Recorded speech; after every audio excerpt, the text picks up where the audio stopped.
On est prêt?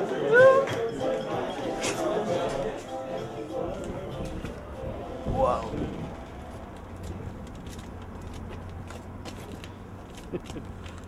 Bon, peux-tu m'expliquer c'est quoi la conspiration dépressionniste exactement? Oui, la conspiration dépressionniste a été formée il y a de ça quelques années par un groupe d'étudiants, généralement en histoire de l'art, il faut le dire, qui s'intéressaient à...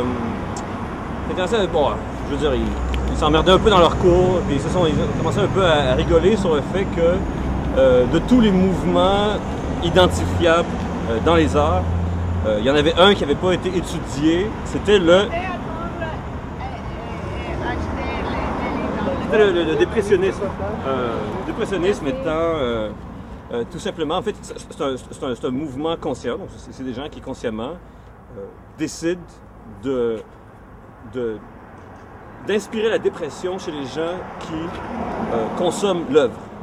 Ce qui est intéressant, c'est que les gens qui sont les principaux fabricateurs de ces œuvres qui tendent à inspirer la dépression sont en fait œuvrent dans le domaine de l'urbanisme, la planification du territoire, l'architecture, la démolition, la reconstruction, le bétonnage, le déverdurage, le défaunage, le départéage, l'enlevage de barrages, tout ce qui peut rendre une ville moins appelant au suicide. Eux vont tendre à regarder ça comme il y a un défaut là, il y a un problème qu'on peut régler, on peut accélérer le processus, on peut faire en sorte que ça soit plus intuitif comme désir d'habiter dans une ville et de vouloir se suicider quand on vient chez soi. OK. Toujours à la même heure, dans le même char, dans le même bouchon de trafic, et le soir et le matin, avec à peu près les mêmes gens qui font à peu près le même trajet pour aucune vraiment bonne raison valide, sauf le fait qu'on a décidé que c'était mieux de s'étendre plutôt que de se concentrer, de ne pas se connaître plutôt que de solidariser, de s'isoler plutôt que de voisiner. Puis c'est intéressant parce que c'est toutes sortes d'axes dans lesquels il y a eu des expérimentations dans la ville de Québec depuis 30-40 ans.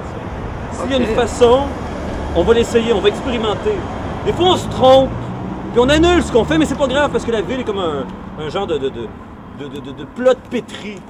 On a une vieille... C'est comme n'importe quelle entreprise. Hein?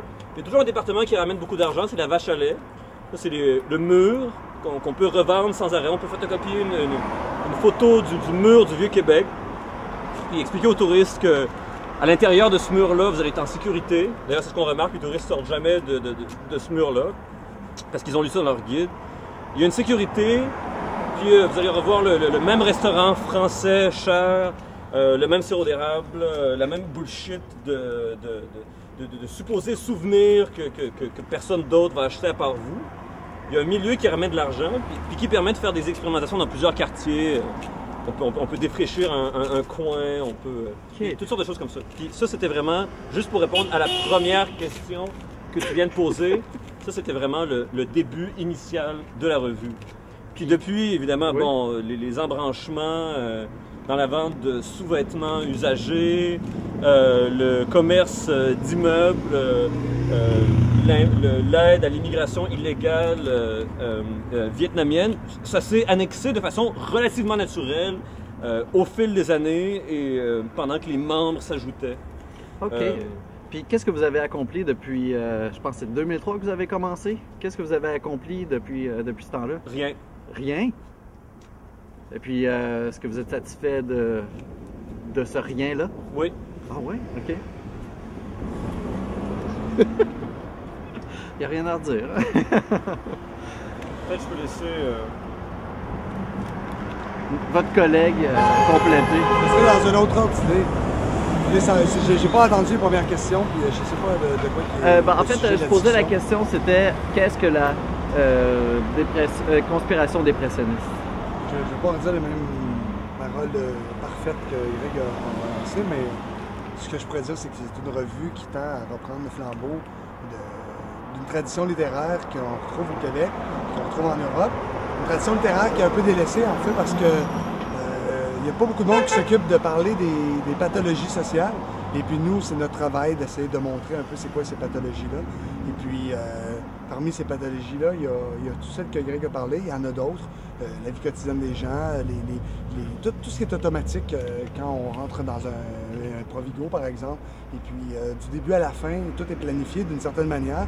On pense que c'est pour le mieux, mais en réalité, ça traduit des convictions qu'on a socialement parlant. Ces convictions qu'on a socialement parlant sont dangereuses, sont pathologiques, en ce sens où elles introduisent un mode de vie préformaté que tout le monde accepte, puis qu'à un moment donné, ça vient attaquer même nos valeurs puis nos façons de voir le monde.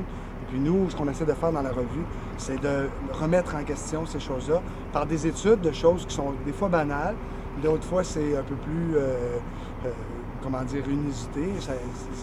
Il arrive parfois qu'on va traiter du sujet qui traite de l'art ou qui va traiter de la poésie, mais habituellement, on va parler du Walmart ou des banlieues ou plus précisément dans le dernier numéro, dans la Conspiration 6-9, on a une lettre ouverte à un littéraire très connu qui s'appelle Nicolas Luckner, et puis on lui adresse une critique sévère pour ses passages à Radio-Canada. Mais sinon, on essaie de faire, fondamentalement, c'est juste d'amener un peu d'altérité dans la reproduction du même. Puis avec des textes d'une teneur critique qu'on retrouve rarement parce je ne sais pas pour quelle raison qu'on ne les retrouve pas, mais on essaie de l'expliquer. Pourquoi on ne trouve pas cette critique-là ailleurs que dans la revue. Dans la revue, on essaie de l'expliquer, puis c'est un peu ce qui fait le contenu de la revue. Et où est-ce qu'on peut acheter cette revue-là? Cette revue-là est disponible sur Internet, lepressier.com. Oui, on trouve ça dans les librairies indépendantes. Toutes les librairies agréées uniquement, Port de Tête à Montréal, Pantoute, LGF, Générale Française, oui. Nous, on à Sainte-Foy, dans la Pyramide. On fait souvent des événements une fois par année dans des villes qui sont pas sur des cartes. Ouais, c'est assez facile de nous retrouver. Des salons de livres indépendants. Oui, des salons de livres. Oui. Salons, généralement, on n'a pas de change dans les salons de livres. C'est mieux d'amener le montant exact. Bon, ben merci beaucoup, messieurs. Ben, ça fait merci, plaisir. Ça fait plaisir.